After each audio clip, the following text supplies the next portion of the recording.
Today I'm with Flash Melton and Mr. Joe Whitworth. My name is Brett Lashley, and we are here to interview one of our Benton County World War II veterans. Of course, a lot of folks in the neighborhood know him as just Mr. Joe, and he's been a long, I guess you can say, resident of this county and prolific throughout the community. And because he's a World War II veteran, Mr. Flash Melton and myself are trying to record his story and get to know how you became that veteran.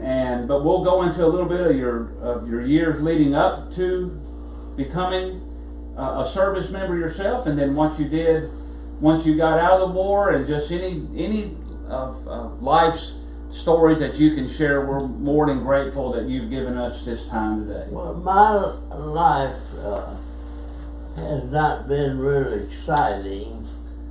I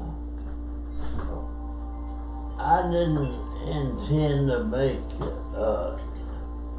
World War II my life long story. I'm living a little bit longer than the average person does. Mr. Rogers and I know are here, and his life story is certainly different from mine. I had a great time in the service, a few little nicks here and there, and they have meant so much to me. The veterans have been for me and around me the whole time that I was in. I got out of high school in 1944 with nothing in mind to do. I got a job at a local bank, Osceola Banking Company, just taking it for hoping that I would run up on something. When I graduated in agriculture. I thought I wanted to be a farmer, and it so happened that I couldn't get a job and had to take this banking job. At that time, they were taking people who were just out of the service to do just little things, because nobody would hire people not knowing whether they were going to be there or not. But I tried out of high school to join the Navy. I went first to Jonesboro, Arkansas. And I went over there and went in, and I told him I was there to join the Navy. And they said, "Well, sir, you're too old to join the Navy." And I said, "What do you mean I'm too old?" He said, "They don't take people of your age, but because they've got all those age people." So I said, "Well, I'll go to Memphis." And I went to Memphis and went into their office, and they examined me a little bit and said, "Miss Whitworth, you can't join the Navy. You've got hay fever." And I said, "What are you talking about, hay fever?" I said, "Well, I've had all my life that was hurting me." So I went back home, and I said, "Well, I'm going to do something. I can't stay here. I'm too old, and I got hay fever. So I'll just go to college." and I started Hendrix College in Conway, Arkansas. So I went over there, a friend of mine, Austin Moore, and I went over there. Well, I found out over there that if you were going to study to be preachers, they would let you get out of the draft. So it so happened that I didn't want to be a preacher at all, so I went back home and worked in the bank a while. Well, they called me again, and I went to Little Rock, Arkansas, to be examined for the, I didn't know what. So we went into there, and there was just a table, probably 12 tables put together in a straight line. And I thought that's unusual to have a table like that. They were all in a lot of fun. So they said, well, just take off all your clothes.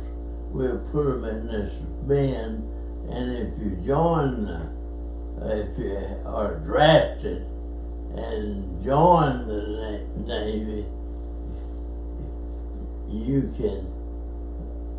they'll send your clothes home.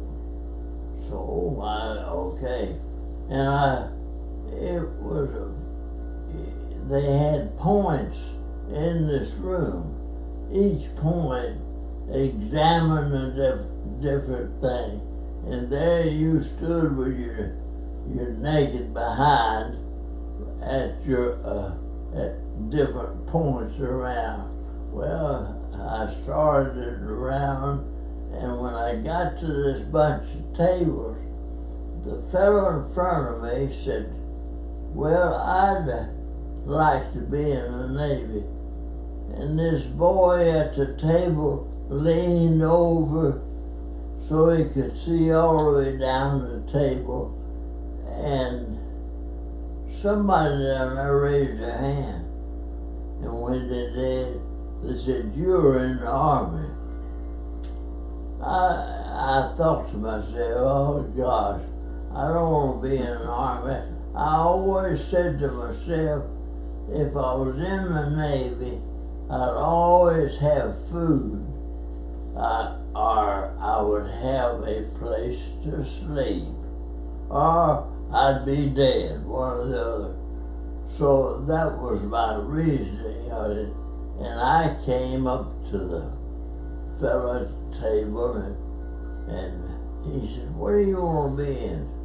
And I said, I want to be in the Navy. He said, well, he looked down the table,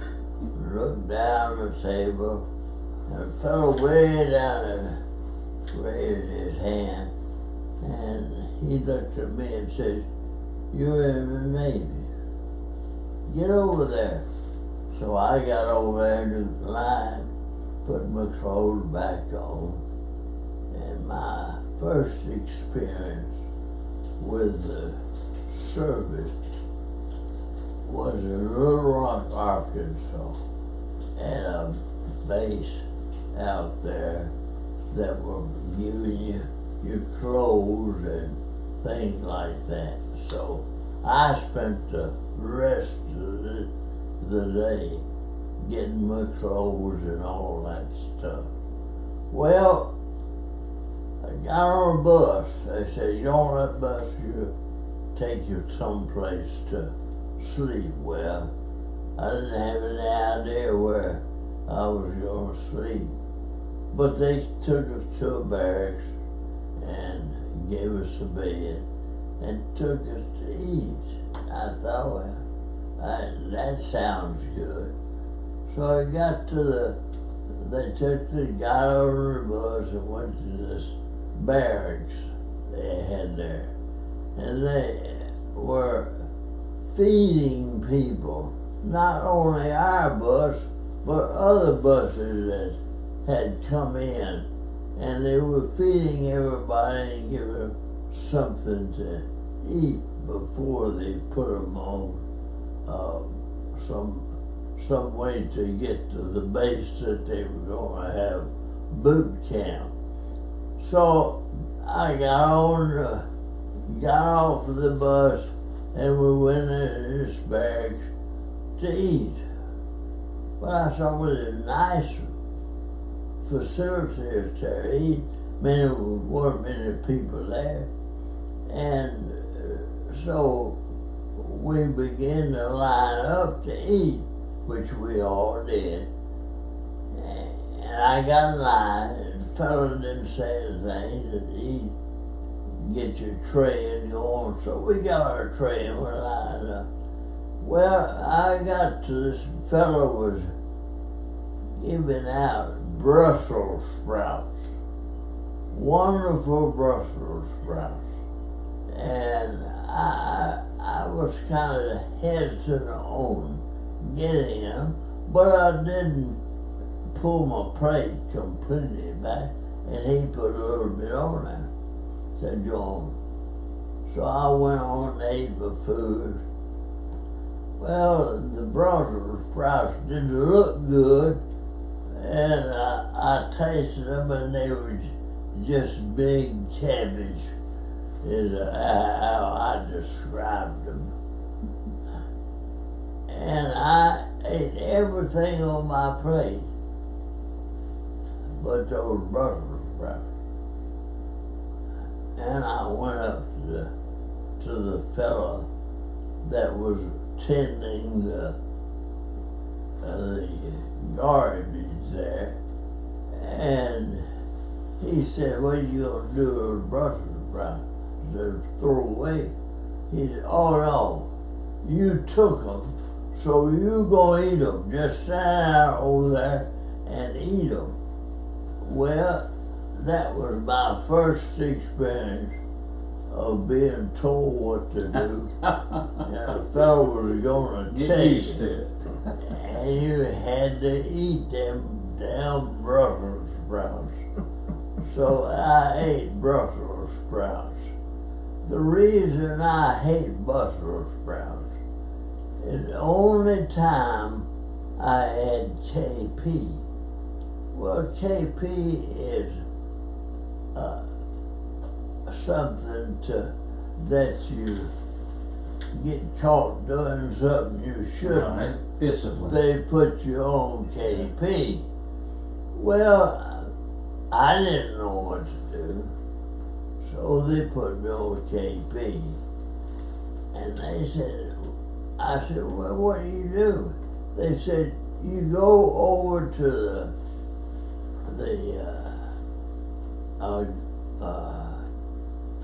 food place, and they'll give you something to do." I said, "Oh yes." None of the fellows I went over to the barracks where they fed you, and the fellow said, "Well, if you go in that room over there, they'll tell you what to do."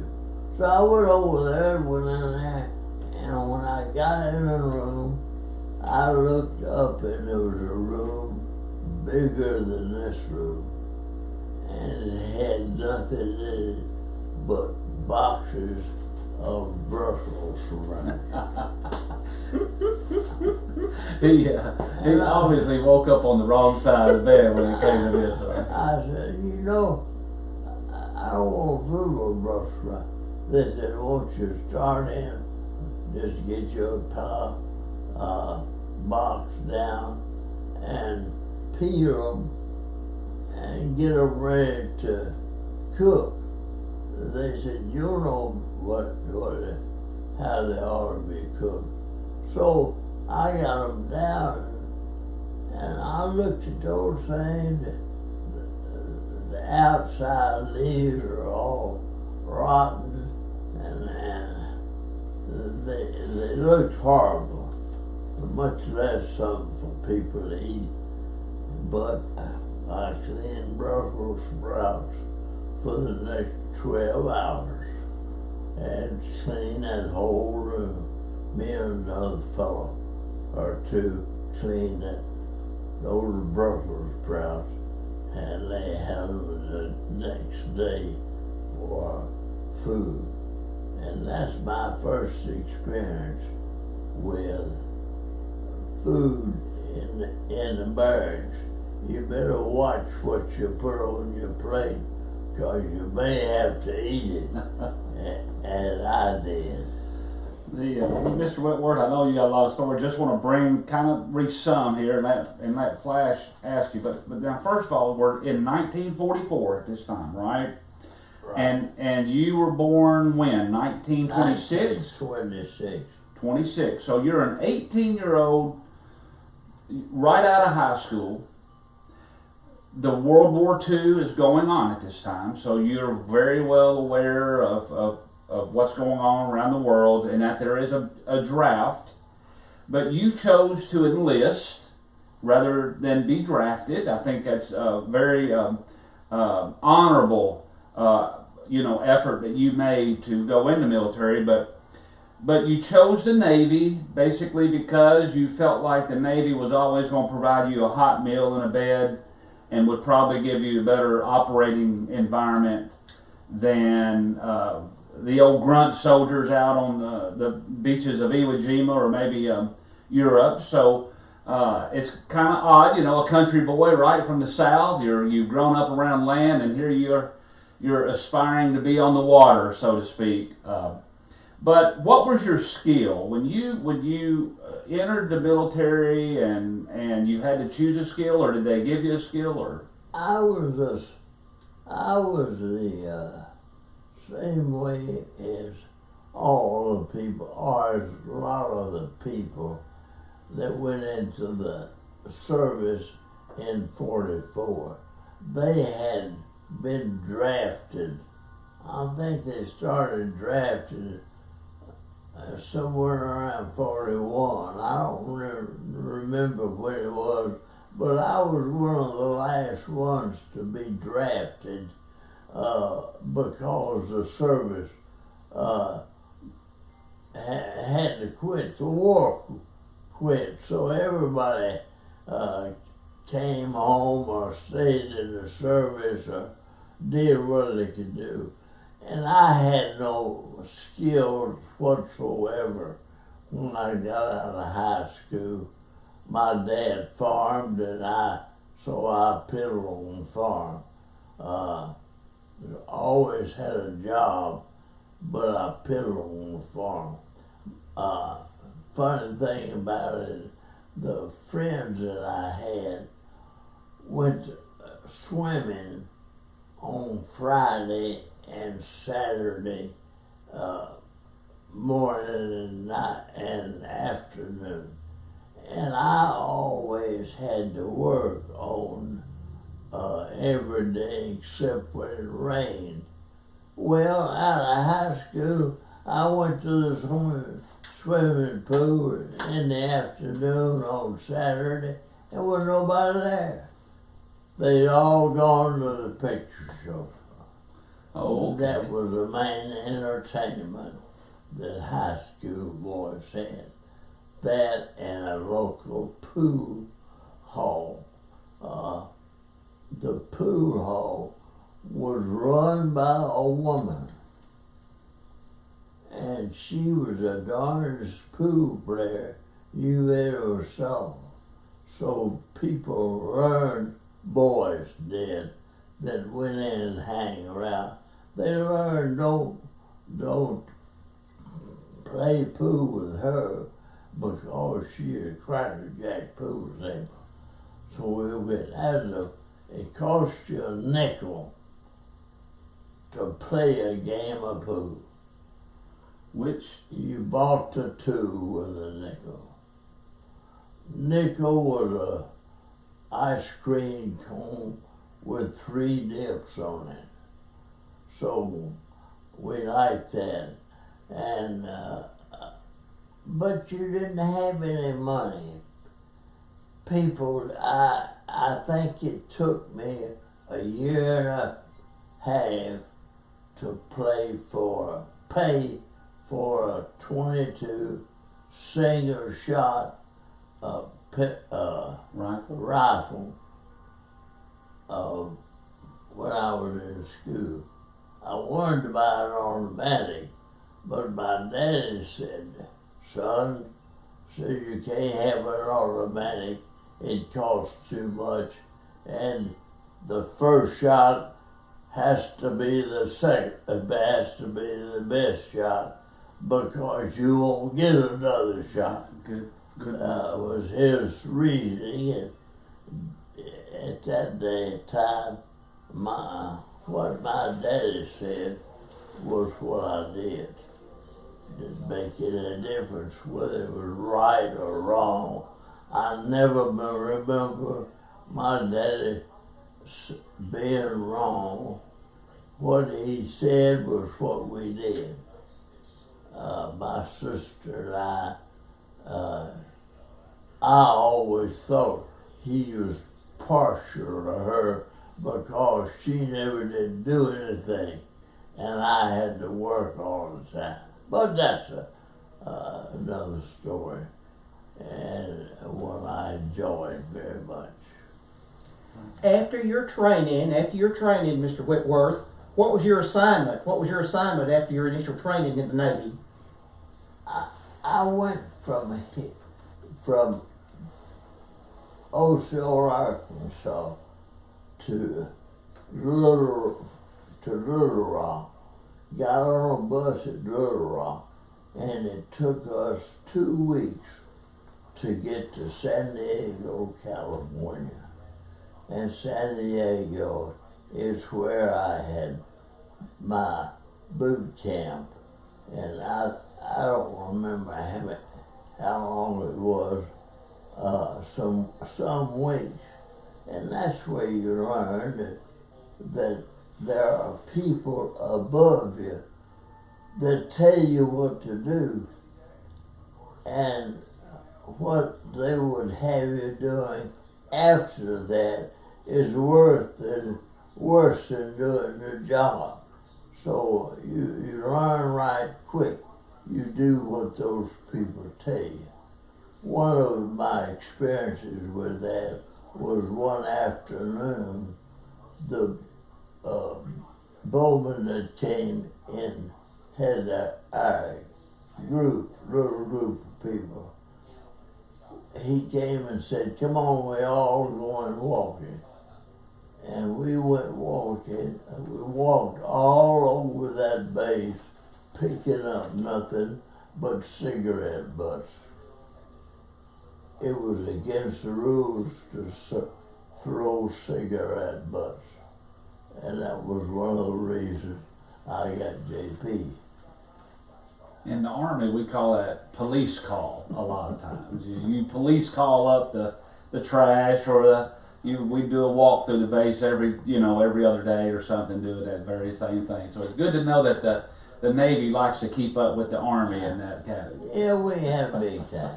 But there's where they sent me to Point Loma, California.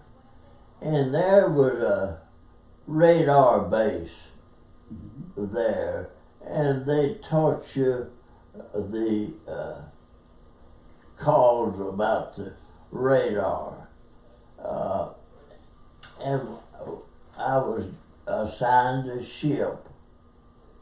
And when I got on the ship, they gave us that radar position. There were 2 of us on AK 103. And we had a lieutenant on there that was very helpful for us. He was from Memphis, and so he tried to find some easy jobs for us to do. But as a radarman, I was assigned to just one little screen, and you'd sit there for 4 hours and see if you could see what was out in front of the ship. And that was AK-103. And you learned what these little pips that came up on radar. You could distinguish whether it was a ship, radar, porpoises, whales, logs, and things like that. And our only danger we had was getting hit or you running to a bomb that they had let off out in an ocean, and they were just floating. You didn't know like a mine, whether you're going to hit one or not. And those little bumps on them there, pips, they call them, you could tell what that pip was, and you go around it. Storms, you could detect storms and all that. Very, very good. And I got on a ship, and AK-103, and I put that down twice because I got on another ship. And I went from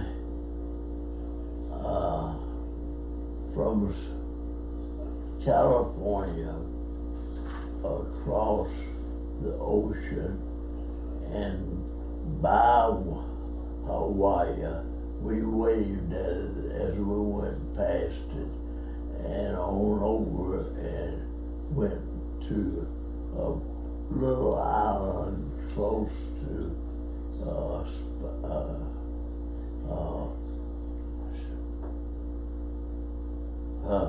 you got the Midway, you got the Philippines. and out of that area, but it wasn't on one of those ships. Where we went to was a cargo ship, and the cargo ship would unload, and after it unloaded, then they'd load that on another ship that went where the fighting was, and you had things for that. We always laughed on that because the first ship I went on, we went to over there, that bunch of islands, and we carried beer. And they gave you a little, on the ship, little piece of paper would let you have beer or Coca-Cola. Almost like a ration ticket. Huh? And I never did drink while I was there. And I had more Coca-Colas around me everywhere because nobody wanted Coke, so they all wanted beer. That's right. And they got my beer. So I went over there and here again, I had no action that was at all. Action had already been, they had secured that island that we went to. And after we unloaded the beer and other stuff they had, our ship was big enough to carry cars, so they had some trucks in the hold that they carried, so they carried the cars over there and put them on. Then we came back to the States, and I had vacation. That wasn't vacation, it was Just R&R. R&R went back. So I came home, Well, here again, I don't know why they put me, but they sent me to Portland, Rhode Island. Goodness, you're from one end of the country to the other now, aren't you? Went to Portland, Rhode Island. Didn't know where I was, where I was going to be, and I just walked into this barracks, and they said, "What do you want?" I said, "I want a bed." So we've been traveling a lot, and I got a bed, and they told me the next day, "You got a ship, you've been signed to a ship, USS Zenobia." USS. Zio, I went on there but a few days, and we went from there down to Portland, Rhode Island, and at Portland, Rhode Island, we decommissioned that ship. Now that means that you take the ship out in the ocean and just sink it. So I did that at Portland, Rhode Island. Were you a basic rank? Like, were you just an entry level rank? I had been Seaman first class. upgraded one time, and I don't remember what they call it, third class radarman, I guess. I did.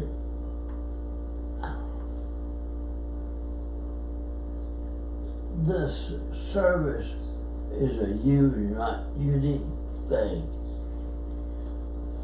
I was a radarman on the ship twice, and after the Zenobia, they sent me then to New Orleans. And in New Orleans, I was appointed as a patrolman. And a patrolman, all he has to do to defend himself is a stick. A baton. That's all. And they would get you up in the morning and put you in this room and tell you about all of the drunks and all of the pistols being shot and about the mean people that you were in the lookout for, and then hand you a stick. And we went,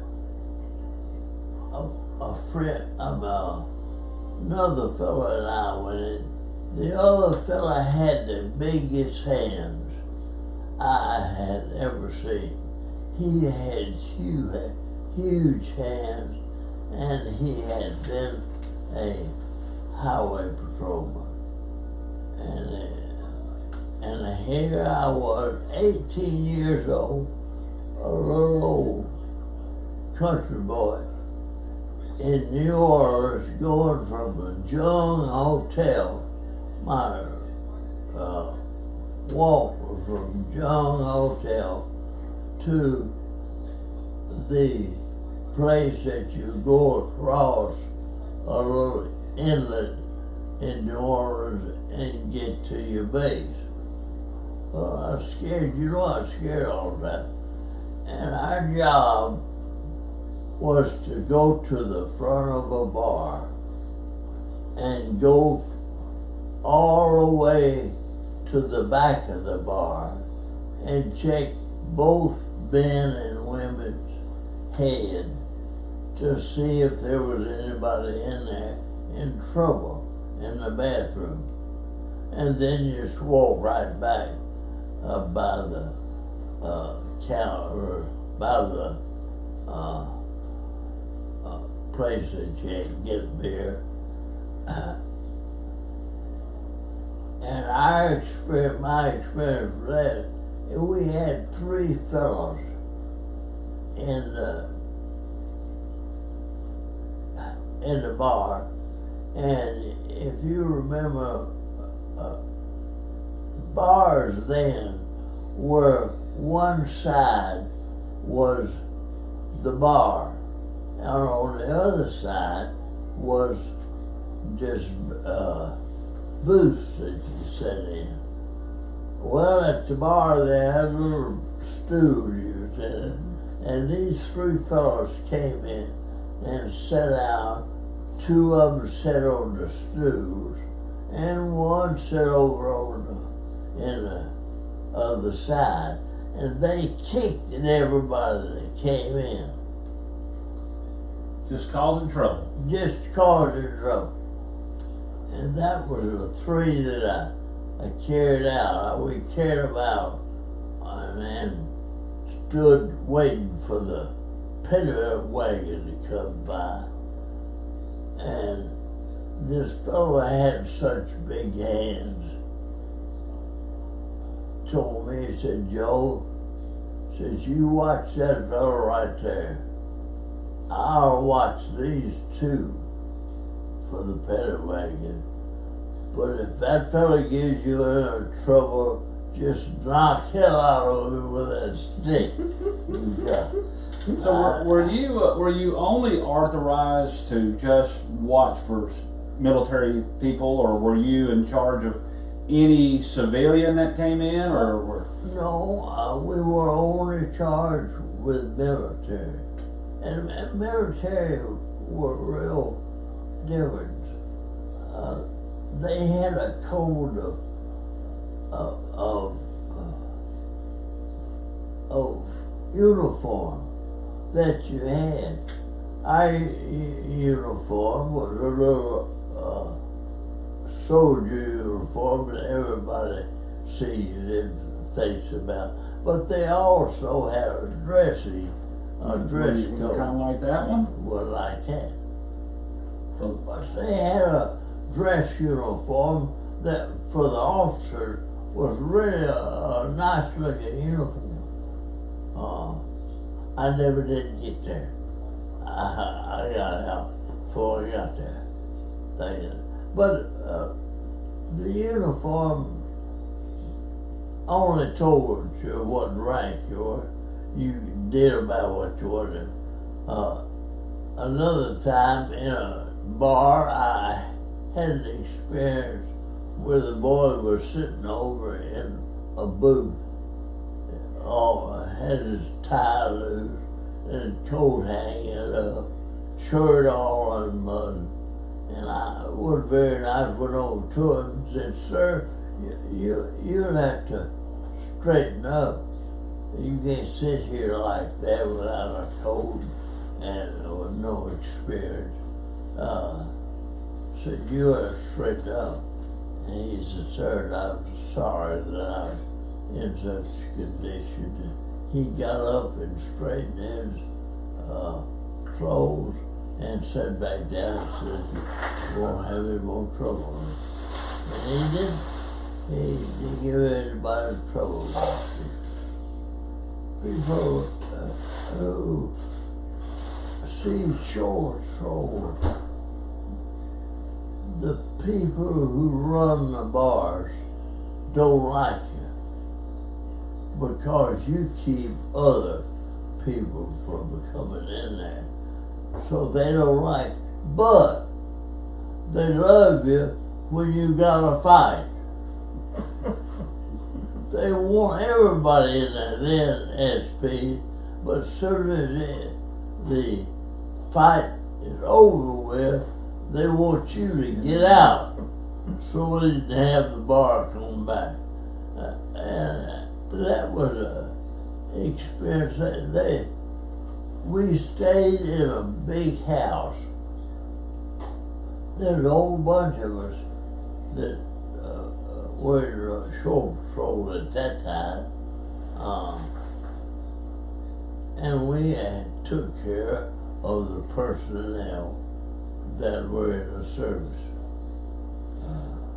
I figured about this time, you graduate high school 1944 probably. You go into service. You've been all these places. Quite a active year, wouldn't you say, Flash? So we're probably into about 1945 now.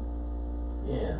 So we're getting towards that end of that war period, right? And you're in New Orleans, and On the second ship, I was appointed to the Zenobia, and we went to Saipan that time and unloaded again. And on my way back in 45 is when President Roosevelt and the Japanese quit the war. or President Truman at this time, right? Yes. Right. Okay. And I was on a ship coming back from over there, and I went through the Panama Canal and back up to Norfolk, Virginia. So the war now of the Pacific with the Japanese has ended. We still have the war lingering on with Germany. And so you've gone from the Pacific theater and you're moving east, right? And I went back to the service. I went back to the ship and got on the ship, and we were afraid.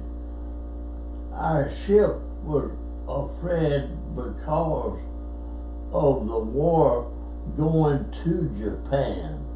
See, when you hit those islands, and you had to secure those islands, the Japanese had little holes that they got in, and you had to get all those Japanese out of there, and they would filter back to Japan, and that's where our ships were going to Japan and Midway and all of that, and they were filtering into Japan, and some of us filtered back out. And those people that went back didn't go into Japan, thank goodness. They went back to the States. so, and from New Orleans, though, okay, so you go from basically the Pacific Theater up to, I'm going to say, Portland, Rhode Island. You're on the ship. You're on the Zenobia. You decommission the Zenobia, and you go transfer down to New Orleans. Right.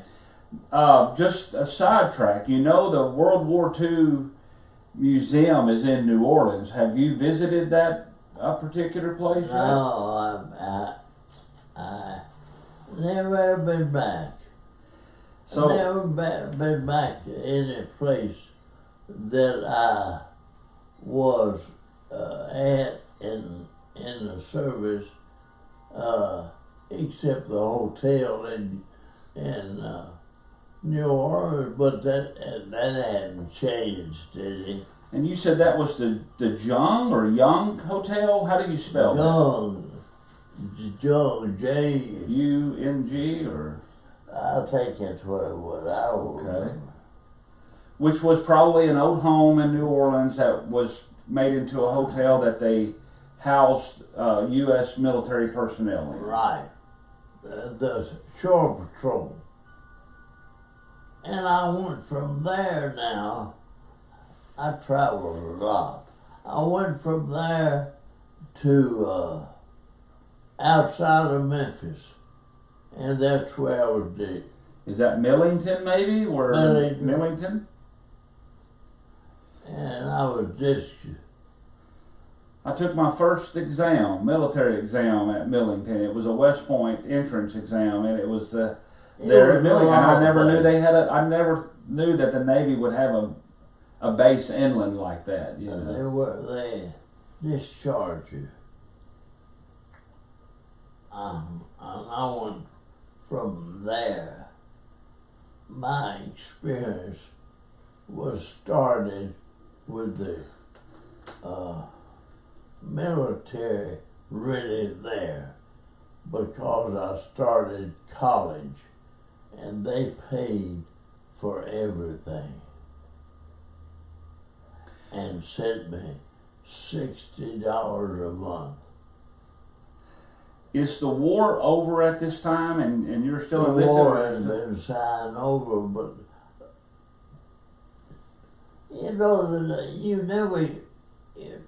never completely get out. I never did completely get out, because I've been with the military and not been with the military all at the same time. My school was with the military. They sent me to school. I graduated from there and didn't like what I was doing, and they sent me back to school. What were you studying? What was your major? I never did it. Oh, my major was agriculture, agronomy. I can't spell it much less. I know it. But that was, I was supposedly a specialist in grasses. Agronomy is a study of soil and grasses. And I, of course, was going to be a big farmer. But I never did really take up farming. I would have had to rent a farm. I had no farm, so I was stuck in just what I could find. So I got a teacher's certificate at the University of Tennessee, agronomy, which was a study of plants and soil. And I taught school for 3 years. I taught agriculture in high school.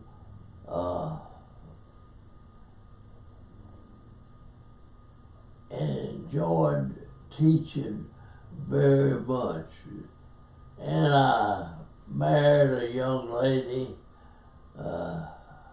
Virginia Lockhart, and I thought that the thing for me to do, which I did, was to come over and take over his business. He died, and his wife died. Bill Fry, who had married Jean Fry, died. So I was left with a lot of property, and I wasn't up to the task. I had no previous experience. Little help from Mr. Lockhart because he was sick, and I tried to follow in his footsteps, and I wasn't able to do it, and I lost the business.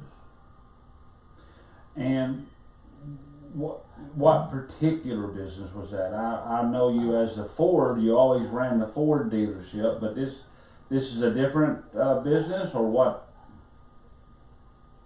In the Ford dealership, you have sales of automobiles. You've got a parts department. We had a service station. I tried to do some of where you sell kitchen appliances and that type of thing. So you had multiple experience, which I had no experience in, and I should have gotten out of it, but I didn't. Yeah, going back in the times, back in the 60s, of course I remember you and Wismer's before Ray Smith's. How many, this is off the war a little bit, Joe, but how many dealerships do you recall being in Camden, like in the 60s? Ford, Chevrolet? There's Ford, Chevrolet, Plymouth, Pontiac,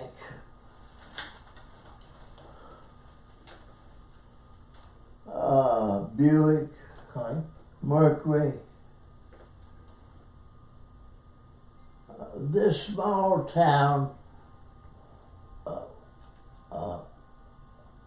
saw those businesses go.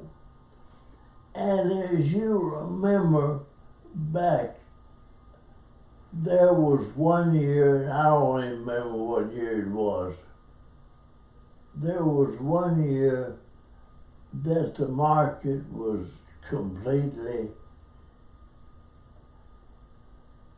different. That's when the small car came in.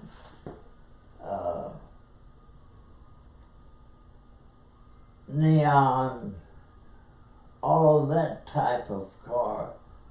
Ford tried to follow them with Fury maybe was Pinto? the Pinto. Ford had a Pinto at one time. yeah, they tried to follow them, and the foreign automobile was in great desire, and You had Datsun and Toyota. it Very much. all came in, and I had a good life.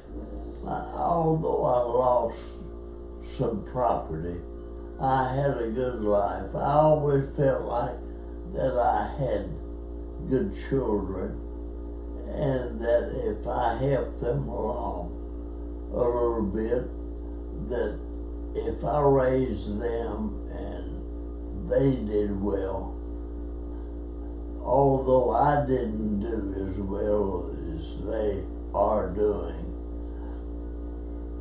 I would be content with that. Although my business never did mean as much to me as my children did. You know, you I wanted them to do well. They have. And They have. I went out of business 2 or 3 times with a lot of things, and I hope I've never hurt anybody except myself in going out of business. I hope that I've left with a clean slate. But I have not all. I want us to go back though. Let's go back to your childhood, because you grew up on a farm in Arkansas. Your dad was a farmer. You tell us about growing up. Let's start from your earliest memories. You've got 19 in the late 1920s and the early 30s, and you're going right into a depression, and you're farming in Arkansas. No, just coming out of the depression. My daddy bought a farm outside of Osceola in about 41. And he also went broke. because of the fact in 1929, if you remember, that was the time of depression. That's when we gave land to people who would take the land, and if they worked it for a number of years, they got the land Homesteading. I'm kind of homesteading to a free. degree. That was a homestead. Did you have any siblings, brothers and sisters? I have a sister who was a school teacher also. She graduated and Older or younger? younger, older. And what was her name? Her name? Betty Ann Williamson. She married a Williamson out of Memphis.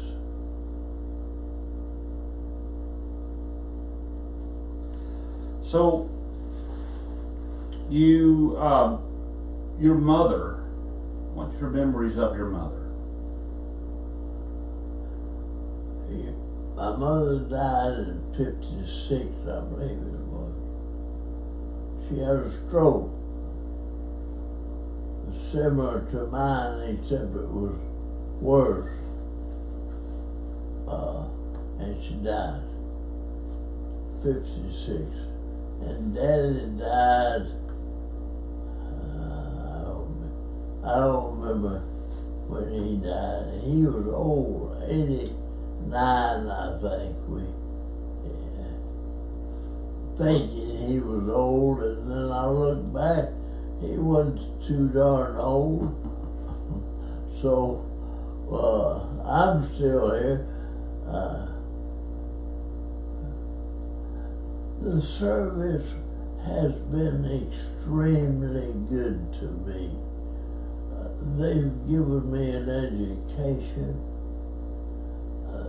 They're giving me now medicine for a small fee, which has really meant a lot to me and my so really, I've been given a whole lot by the service, although a lot of people don't care for it. I've been extremely taken care of for it, health-wise and food-wise if I needed it. Which has meant a lot to my life. They've really helped me. And although some people don't care for it at all, others of us have been really benefited by it. I was just wanting to go back when you were on the ship, when you were serving, Joe, back in 1944, that period of time, serving out in the Pacific Theater area. Were you and your crew, were you aware of what was going on in Europe as far as the war goes? Not as much.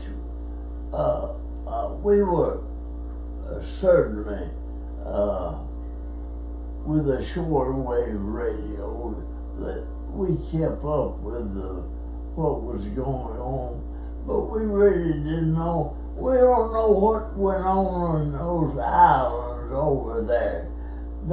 And I don't know. Although there are many boys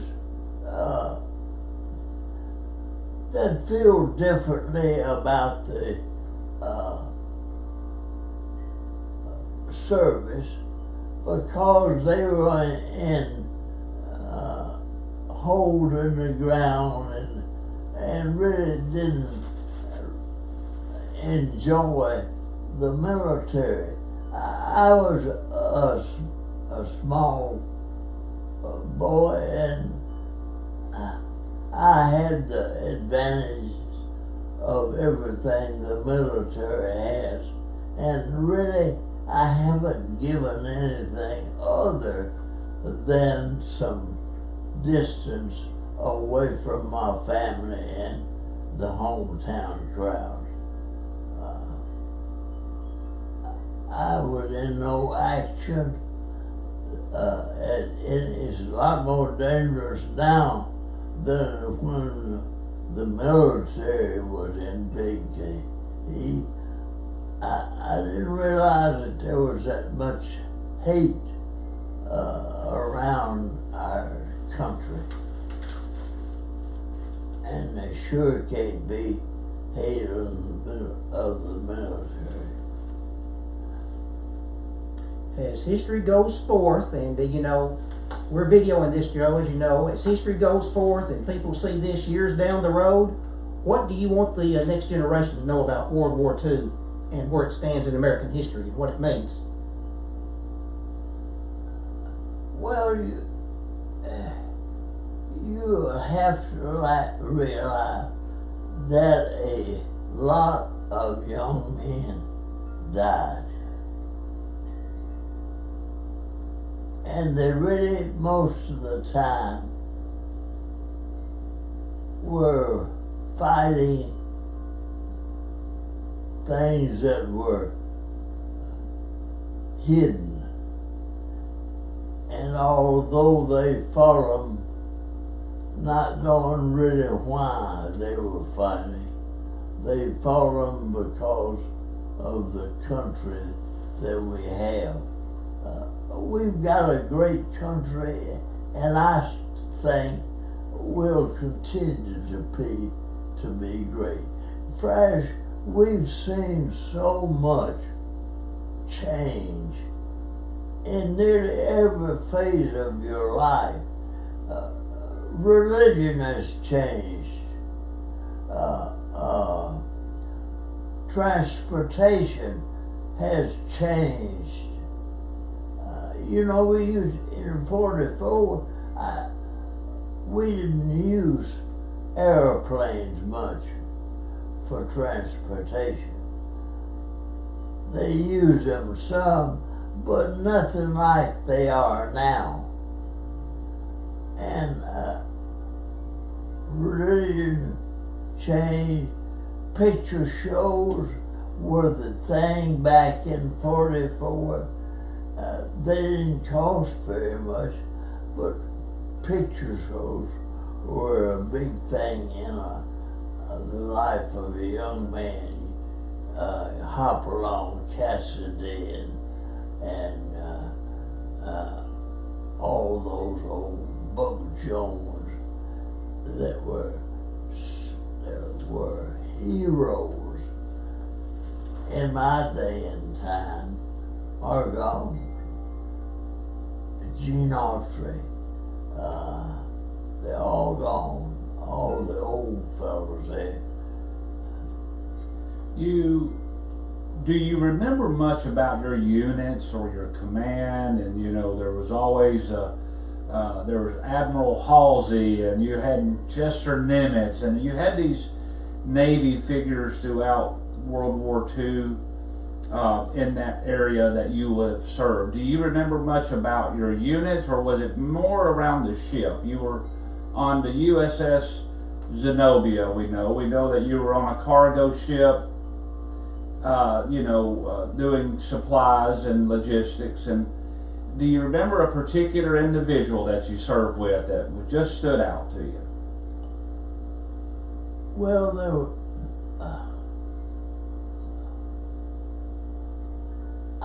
I never did get real close to anybody in the service. Had a little smattering of it in boot camp. You pick out friends that you go with. If you don't drink, you don't go out with a bunch of drunkards.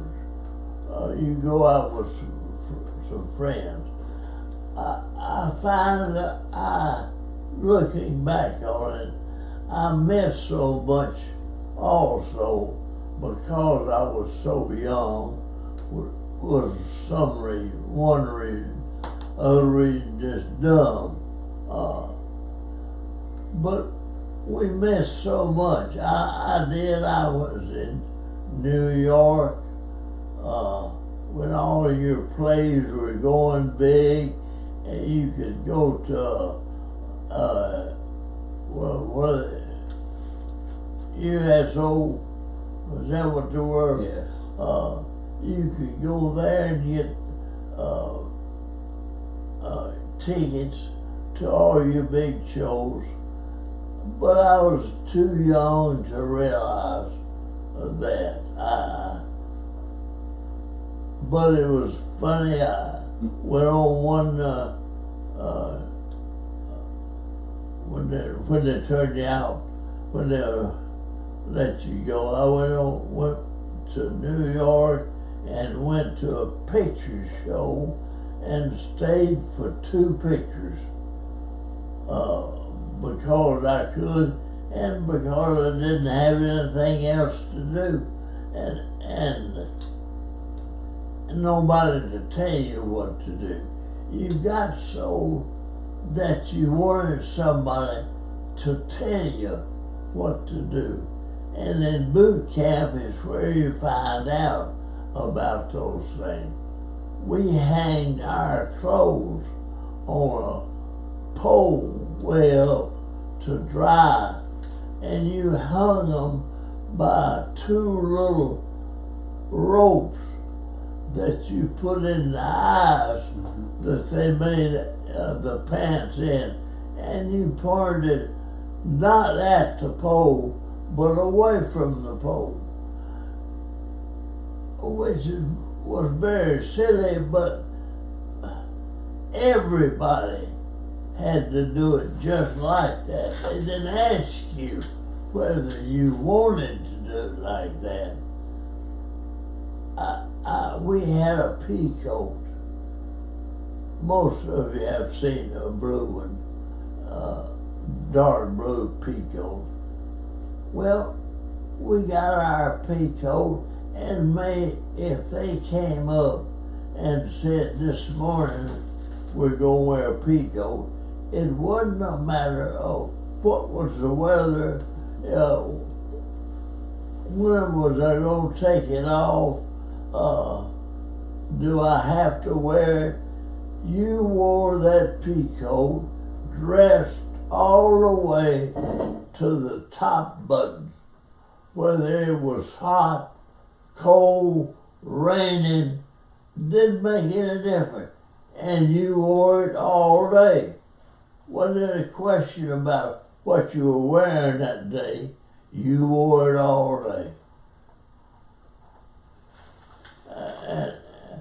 And you learned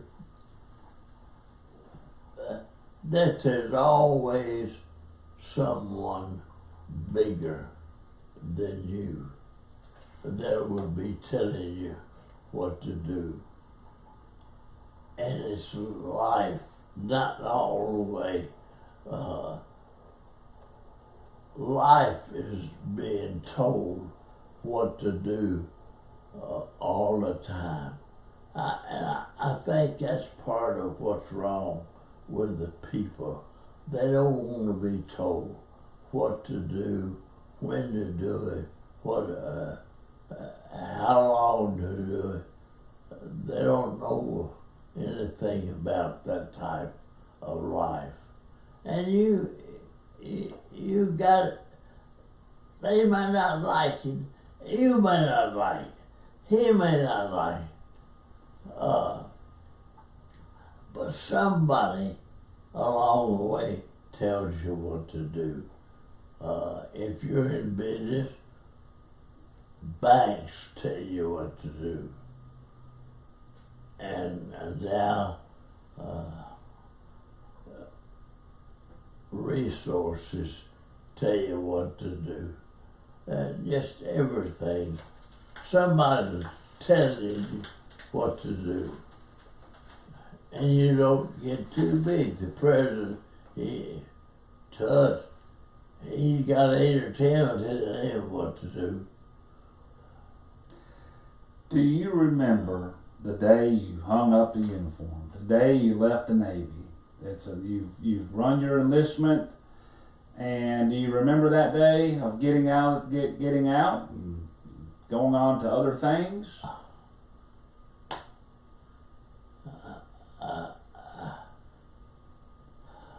You were probably on a 2-year enlistment, initially. 1944 to 46. I never was on a mission. Maybe that's what's wrong. I never had. You've got to have a plan from the very beginning. I see now. You have to have that plan, and that plan's got to be what you want to do the rest of your life. And unless you have a strict plan and give up things for that plan, you don't succeed. If you look around the town, the people who have succeeded, I think, are those who get up in the morning thinking about that plan, and everything they do during the day is for that plan that they have. If you're selling automobiles, you think about, and nothing gets in your way of selling cars. You've got to have the desire to have all of your friends driving the same car, but they won't. And I feel like you can't give up a friend for an automobile sale. They just say there's no meanings that is not like that.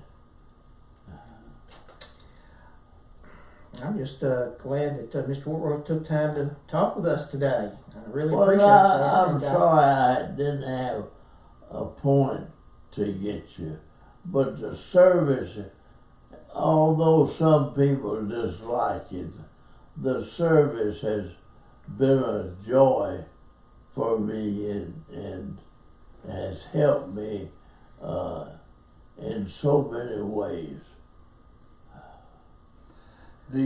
I really take away the fact that you said that towards the end you got your college from the U.S. I guess the GI Bill gave you college. It taught you a good skill. You taught high school. I imagine you met Miss Lockhart, Virginia Lockhart, at this time, who would go on to become your wife right after the military. And any thoughts on that? How did you meet Miss Whitworth? I remember that. We both went to University of Tennessee. Is that what, Martin or It's Knoxville. Knoxville? She and I both. She was walking down the hill yard, and the University of Tennessee at one time was around one building, which they call Ayers, I think. Yeah, Ayers Hall.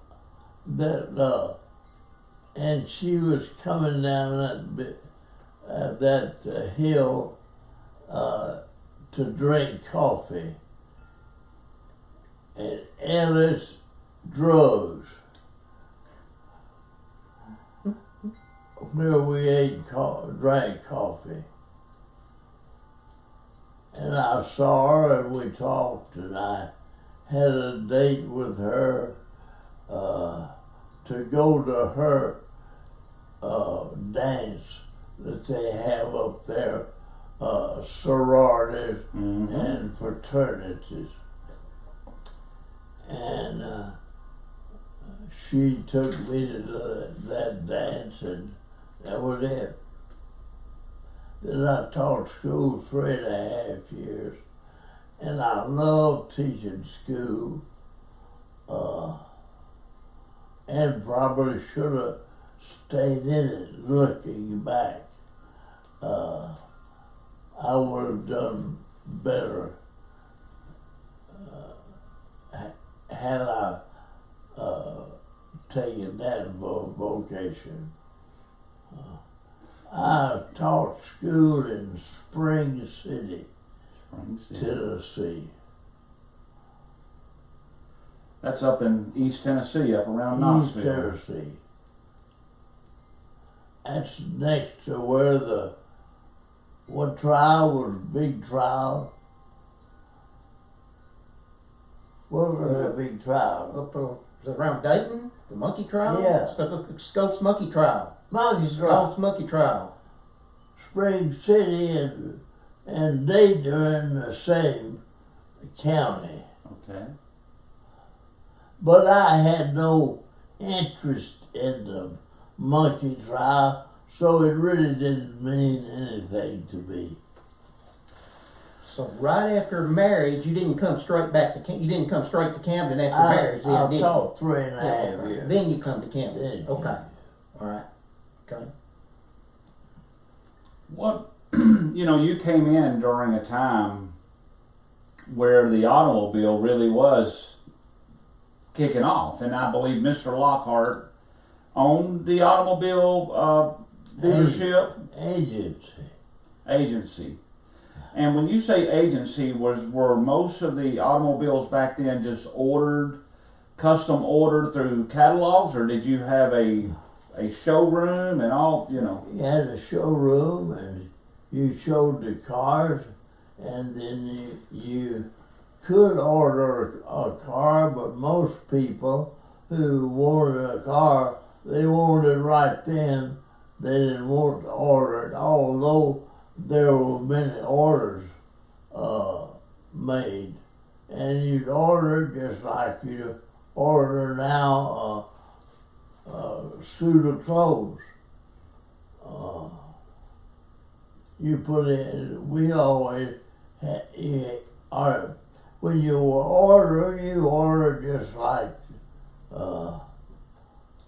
taking an order for a suit of clothes. What kind of material do you want? What color do you want? What you want on it? And they're making so many things. Well, I don't get it. You started off here. I think we all think of this as Lockhart Hill, right? And you go down into Lockhart Village and on over into, I guess your dealership was all where it's always been, right off the Lockhart Hill by the old depot area. This was the Broadway of America at that time. At one time,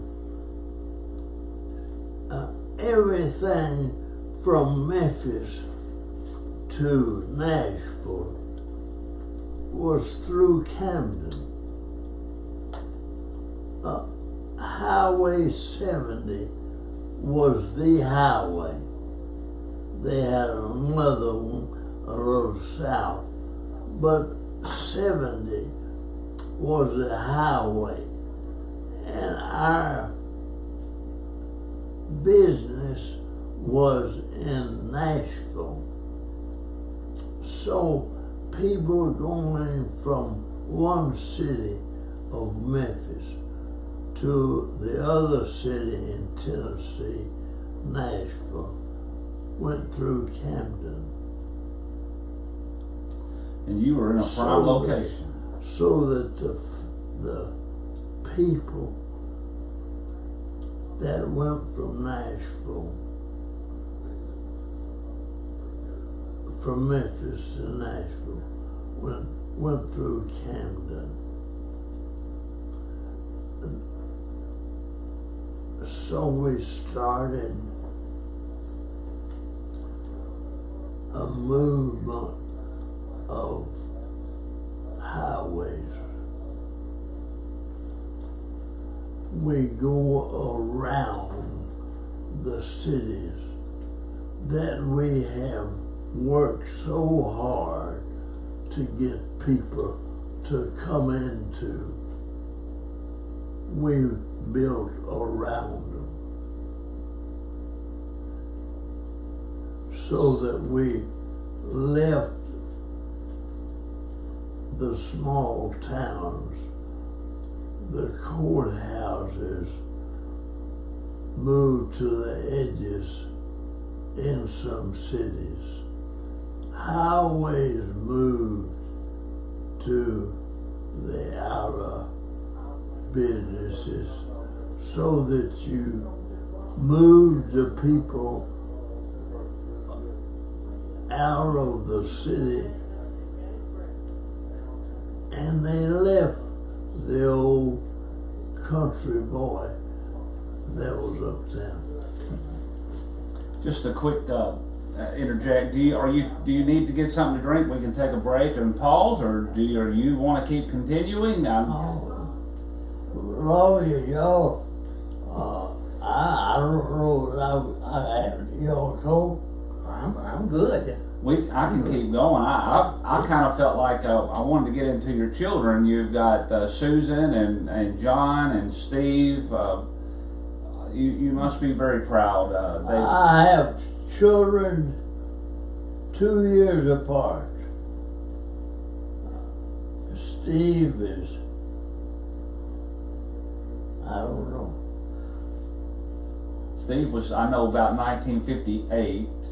Okay. So John John is 54. 54. Susan was in 56. 56. They're 2 years apart. Okay. 54, 56. So John and I are the 58. same age, thereabouts. Same graduating class. Susan's 2 years behind. So Steve would be 4 years behind us. Right, yeah. And they've all been successful in their own way. They've all been starting with John, who I think has done well in the law business. People tell me that he is a good lawyer. I hope I never have to go up before him because I'm afraid he'll tend to law rather than tend to friendship. But they say he's a good lawyer. Susan retired from the state after serving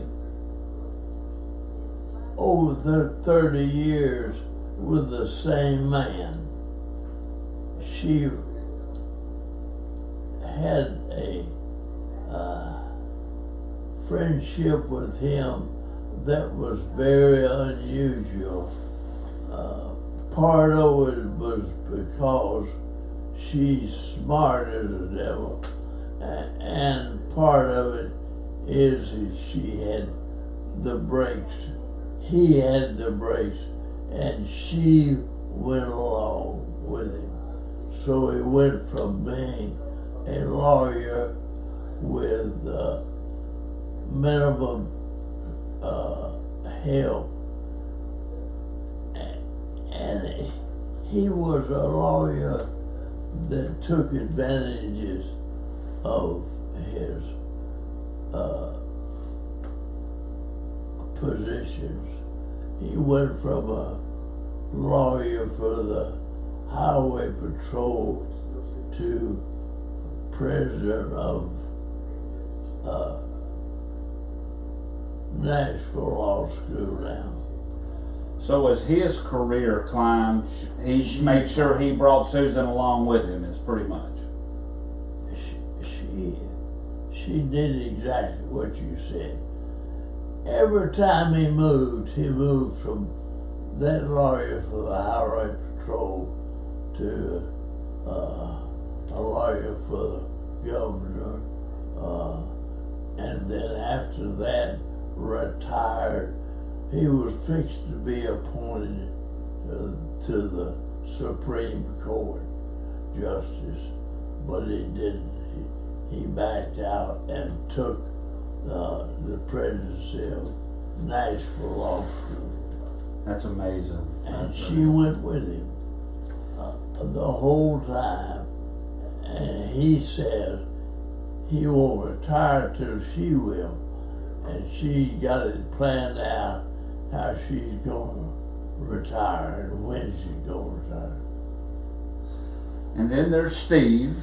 And then, I mean, of all your children, you know, you're a funny man. You're a witty person. You are a practical joker at times, I've heard. And I think a lot of that, when I look at Steve, I see so much of him in you because he is a natural born comedian. He is witty as can be. And I just always feel like you've had that personality as well.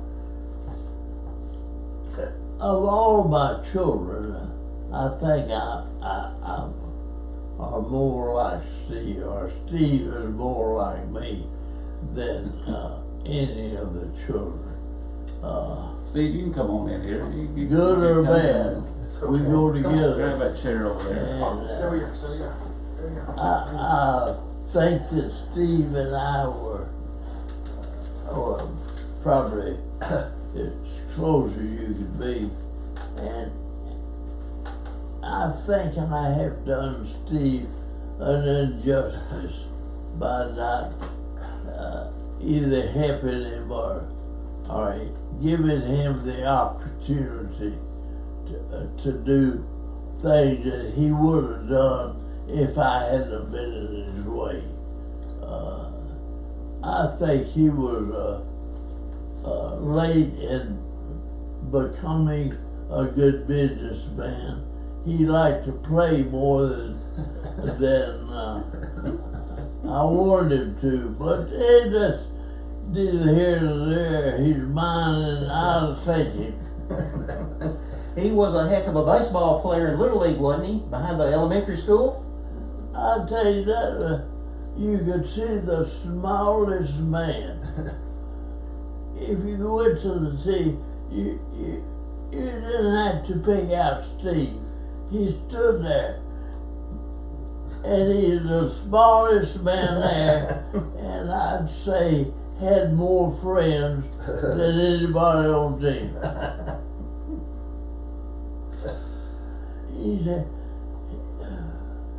He's got more friends than I've got. He's got more friends than John's got. He got more friends than Susan's got. Well, he picked up where you left off. You went to Hendrix College, thinking you'd be a preacher, right? Right. And Steve has kind of followed or picked up a little bit where maybe you left off. You know, I hadn't thought about that.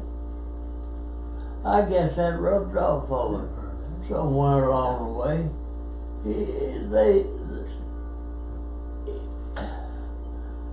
Steve somehow, I don't know where it came from. Sure didn't go from me, but Steve says the right thing at weddings and funerals, and he is noted for his weddings and funerals. And I don't know where it comes from. I don't know where he thought about it, but he does, and people like for him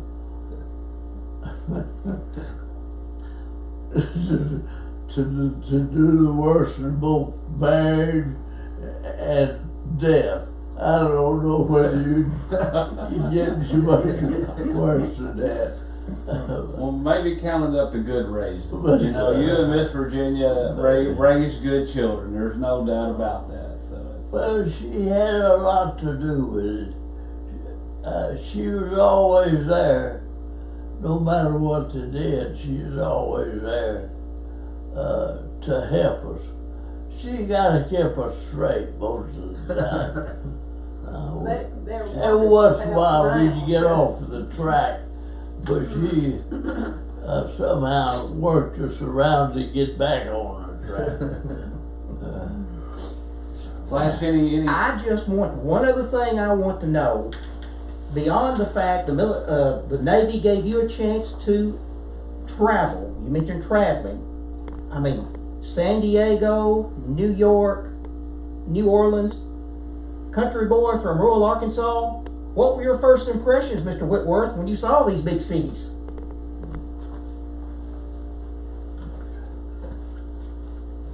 Flash, I don't know. I was scared a little bit. I didn't know what to do. I wasn't a drinker. I haven't tasted beer in my life. I've never had a beer. Now, I've had a little bit of that other stuff. And sometimes I shouldn't have had it. But I didn't drink anything in the Navy. I didn't drink anything, not bragging. I didn't drink anything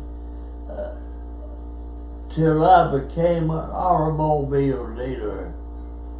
It was the first time that I had a drink of anything. And I didn't drink beer then. I don't know whether that's a good influence or a bad influence. I drank it partly because everybody else was drinking, so I drank. In college, they said, go get Joe. We're going to go out and have a good time, and we'll need somebody to drive. So I had to go with the drunks. You were a designated driver, so to speak. You were the one they could rely on. And Miss Virginia, he told us that he met you at the University of Tennessee. That's right. He almost missed me, or I almost missed him. I was a third quarter freshman, and he was a senior ready to graduate in June. And we met like around May. Would this be 1946, 47, 40? Do you remember the year? Well, I should, but You can sit down here. Yeah, go ahead. Sit right here in this chair. I can't remember the year. It was my freshman year. Let's see, when did I? You mean you don't remember when you met me? She was starstruck Yeah, I know the moment exactly. she saw This you. moment she, I know exactly, but I can't. I'd have to get my calendar down and subtract. it was around 1945. I don't think I. Probably 40, a little bit later, because you got to remember you're in the Pacific in 1945. So you're Well, I also at the University of Tennessee in I 1945. think I graduated in 48, maybe, here. high school. And So then this 49, 50, 51, 52. I didn't I graduated and we see got that's married. another I mean, thing. so married in 52. I didn't have the normal veterans problems. I never was frightened of the war. The war didn't seem big to me. It wasn't near as big as it is now. When I was in it, I was young and having a good time. Everywhere I went, I had some friends, nothing prolonging, but everywhere I went, I had some friends. Then I got out of the service, and they took over my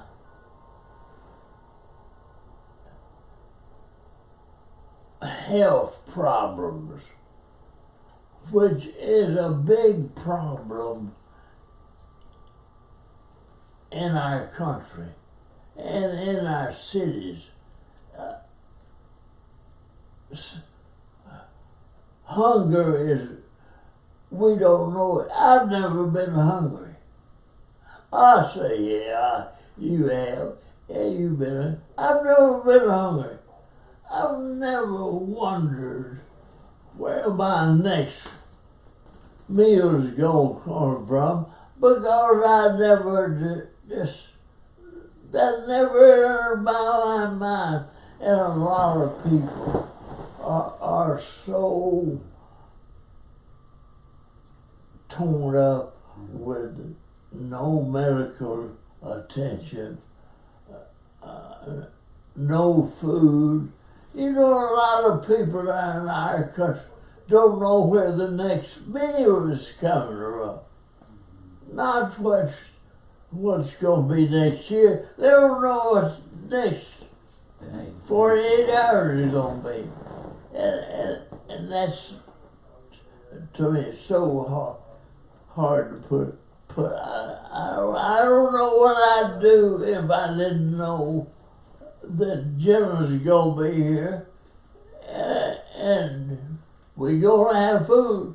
It may not be what I like most of the time it is, but we gonna have food. I have a burning question now that you said that, and he told us a story that he chose the Navy over the Army or others because he knew that they would provide you food and a bed. But there's this one story he's got about Brussels sprouts. There's some almost like it's a nightmare. So I have to ask, have you ever cooked this man Brussels sprouts? No, I have not. And he's told it to me too, made it pretty clear that he wasn't interested in having Brussels sprouts. No, I told her I was not going to eat Brussels sprouts. I don't care how she cooks it, when she cooks it, I'm not going to eat Brussels sprouts. But you know, there's a lot of men, not many as old as I am, but men that get old, that have to eat Brussels sprouts to live. They know that they don't know where the next meal is coming from, so they've got to eat Brussels sprouts because there may not be anything else. That's bad. If you never tried them, they're pretty good. I just came from a Navy base and they cooked them all the time, so there's ways that you can cook them pretty good. They're still making some poor fella clean them. I know that. Well, I was going to ask Flash if he had any last question. I appreciate you spending the time and telling us how you got in the military and your experiences. It's amazing that in such short period of time, Miss Whitworth, that how much traveling he did do. He told us it started in Arkansas and it went from there to San Diego, and from San Diego you went to basically Hawaii. From Hawaii you went to another location of a cargo, did some time out in the Pacific Ocean, went to Saipan area. From Saipan you came back to the eastern side of the United States, coming through the Panama Canal, and went up, see Steve, and went up to, I believe he said, Rhode Island, to a naval base in Rhode Island, and from there he got to see, like you said, New York City and some areas through there. He went from there down to New Orleans, he said, and had quite an exciting time down there, it seemed like, and then from there back to maybe Rhode Island. Has he told you much? Well, he was different. I guess that's why I got attracted to him. You know, most of the boys that I dated there at college, they were just second, third, or even seniors. But he was more mature then, and it just really, we hit it off. I don't know why he thought he had to he came back the next year, and I guess Because he's graduated out, right? Yeah. And you're still in school. Oh yeah, I was just a freshman. So I he's had away. 3 more years in college. He's away in Spring City, I believe, teaching ag, and you're a student? No, he went home. To Arkansas. Back to Arkansas. Well, he would come up as frequently as possible on a bus or a train. I've kind of forgotten that year that I was a sophomore, and I think he told me his mother finally put her foot down and says, well, if you're going back up there and go to school, not just be driving a bus on weekends.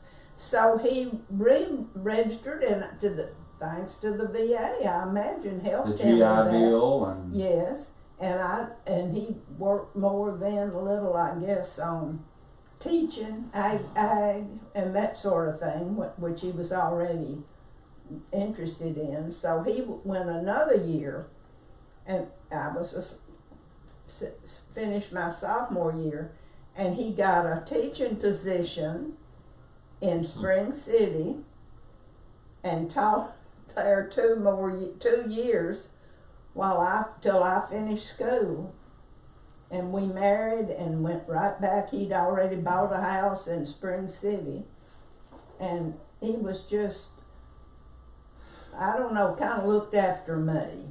He told us a little bit about coming home because your father might have been declining health something. And is that why y'all moved back to Camden so and he could came help home? with that. What year would this have been? We married in 53. It was probably around when we were there in Spring City, about 18 months, I guess. 54, 55 time frame? I think so. It's just numbers now to me. I can't. I never will forget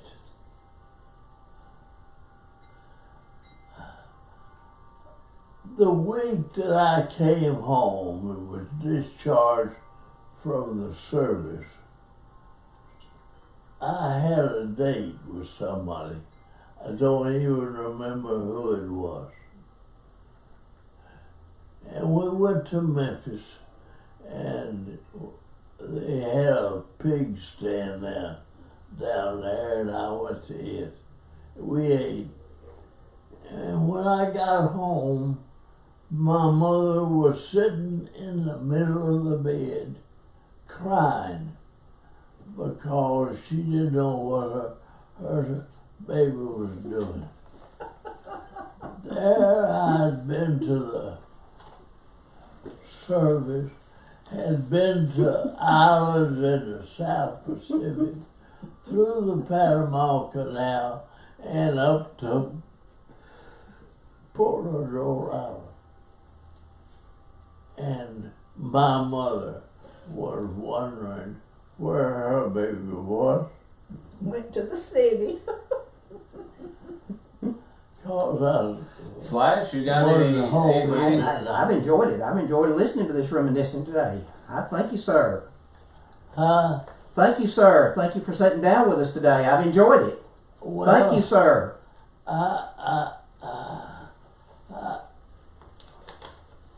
Flash,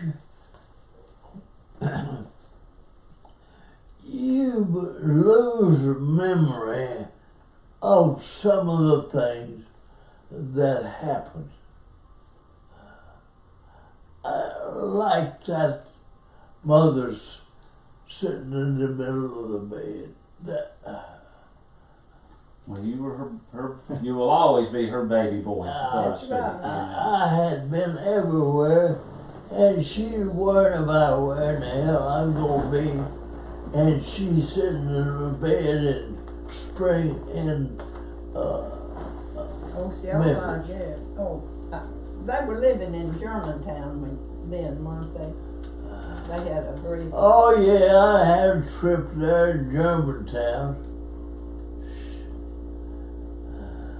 Well, either way, I know you're a little tired today, but we just appreciate this. I know from Flash and I have interviewed several, and we've got a couple more.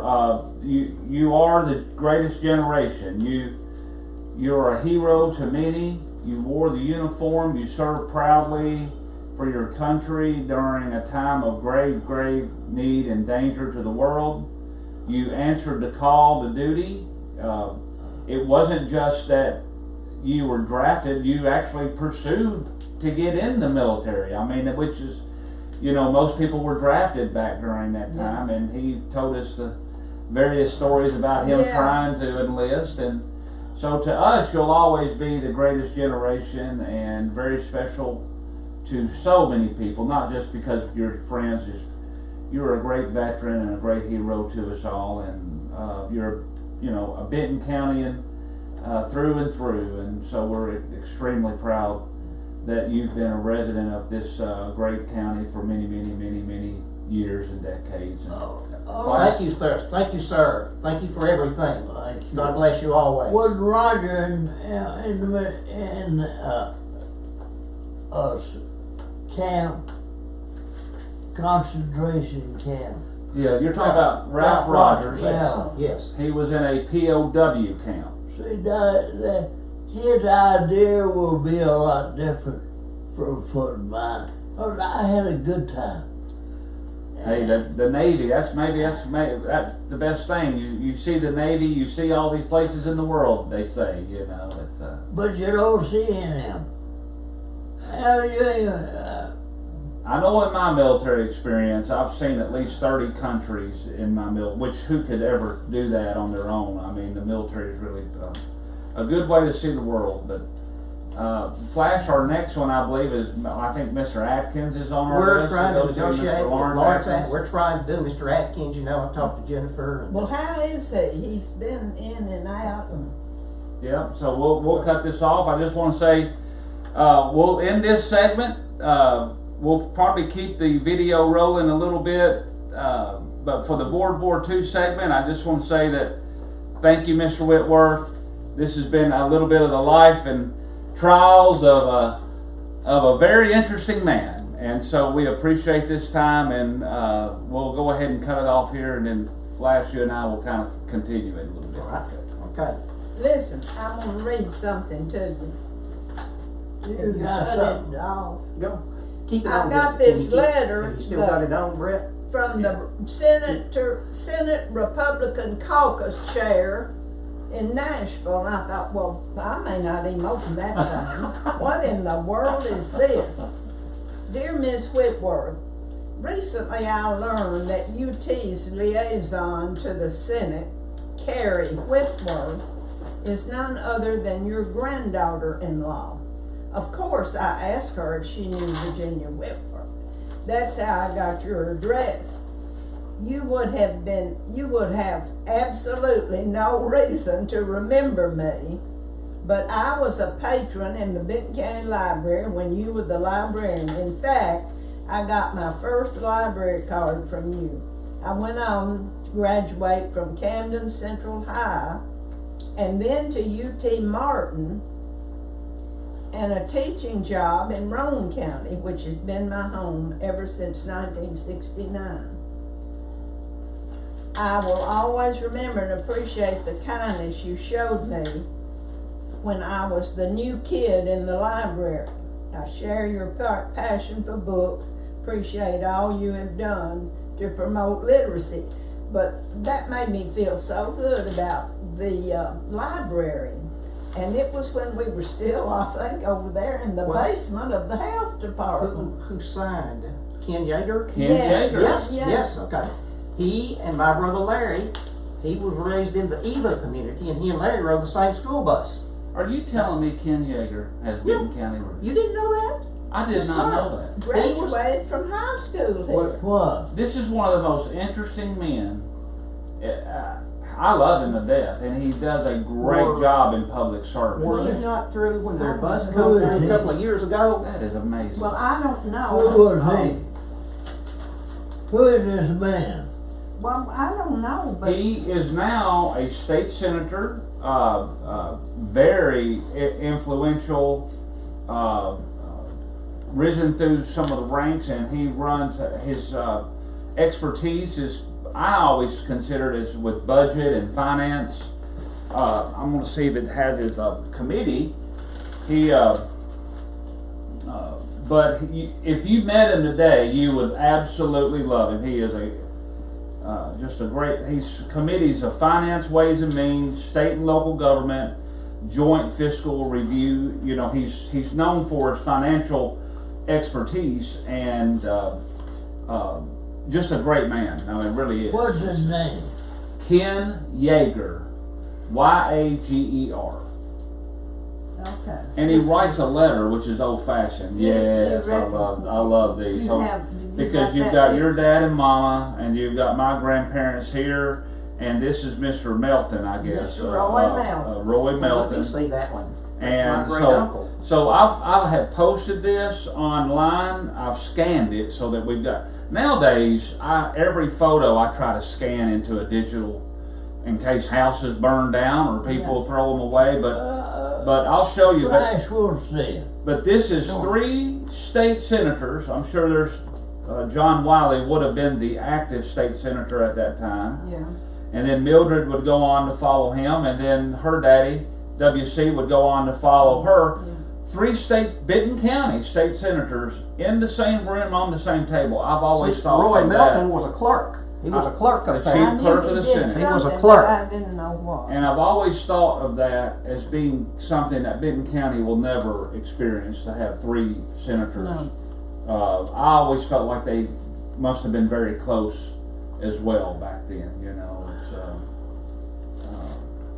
There's your dad with mother doing something there. Goodness, them old 1970s leisure pants, and over here you got Joe Wright, and who else you got? The old RSVP, which is the Senior Citizens Program now, but I remember that.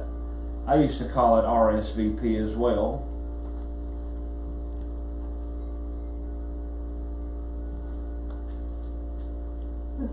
Wow. And got them a new van. This So it is- says pictured left to right, RSVP Advisory Council and Camden Lions Club member. Oh yeah, mother's got it So you've got taped on Executive Joe Wright, I guess the Catholic Church Father Rick Gantert, RSVP Director Doris Sears, State Senator Frank P. Lashley, so this would have been in the 80s, Mrs. Ruth Lockhart, Camden Lions President James Travis. I thought that looked like Mr. Travis. Wow. Reverend Charles Parker. He was our and Camden Lions Secretary Treasurer Cliff Coggin. Wow. front. It's on the back of their flag. RSVP, yeah. There RSVP used to sponsor the Lions Club. Didn't Charles Parker? I believe he went over to Huntington, didn't he? Yeah, he left here and went hunting, and that was a big to do. Right, And then it right. all kind of. He came back and bought a house down Eva. at Eva. That beach, not Eva, Beaver Dam. Okay. That big house that's been for sale for so long, and I don't know whatever happened Yeah. to it. Close to Andy, where Andy had that place, wasn't it? Andy Yeah, Fraser? I think right so. close to where Andy had a place. Really? Mm-hmm. Who? Andy Fraser. Andy. Listen, Didn't he have a place at Beaver Dam? Or close by? yes, I think they rent out Okay, some okay, nights. okay. Funeral notice service for John Wiley Lashley, born December the 20th, 1900. Is that right? I'll tell you a story Died about July the 9th, 1944. Now, were you even born? that. No, I wasn't I anywhere didn't close. think I so. was always wondering if how much, If you knew if either one anyone of knew. them. I always wanted to talk with Francis Sims, and something that might have Yeah. been around. will be conducted at Camden Methodist Church Tuesday, July 11th, 1944 at Well, that's 5 tomorrow. at 5 p.m. by the Reverend W.H. Perrigan and the Reverend Paul T. Lyles. Active pallbearers: Fred King, W.C. Lockhart, Lynn McCullough, Wayne Hall, Charlie Saunders, or Sanders, however, Milton McKenzie, John Oxford, Jesse McCauley, Roy Melton, and E.L. Dodd. Call from David Dewey. Oh, You remember all them? hey, we've got some company here. Can I call you back? Are you at home? Okay, we'll call. That was Susan. Honorary pallbearers, all loyal and devoted friends throughout Benton County, the 26th Senatorial District, and the state of Tennessee. Amazing. Would you like to have that? I would love that. I would love that. Well, And to think that tomorrow is that day, you know, it's July Is 10th it right really? now. So you figured 80 years, 79, 70, what is that, 1944, and we're in 22, 78 years tomorrow. Well, this is something Mother had. I'll read that out. Let me just see, read that out. That's a report card, no? No, it's I a know you already know menu for something. And look, I'm just gonna slide that right back in there, but I thought you would like to see that. Now, I'm sure this came from Mother's. Yes. I wouldn't have yeah. had that. You care anything about that? I would like to scan it. I've got that photo scanned, so Do you? you need Okay. to, because that's got your Well, mother if and you're father in it. interested in But it. that I'll take up and scan in the computer at least. I'll send that over to Carol Jordan and them at the RS, Senior Citizen Center. So, but yes, yeah, like I old said, folks.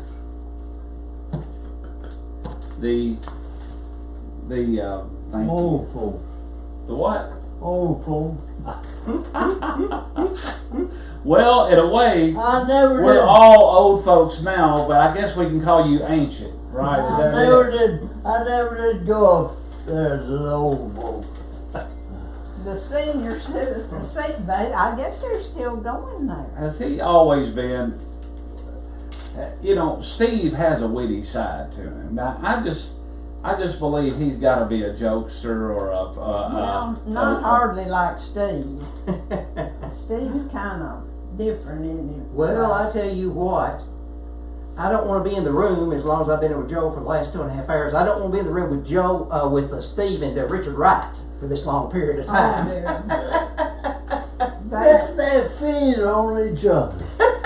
They do, they really They do. feed on each That other. auction is hilarious. I mean, They they're together on the auction. you go off completely out of this room and they start something in there. We go in a restaurant now, and you got to wait a few Oh, yes. while Oh, yes. for a table.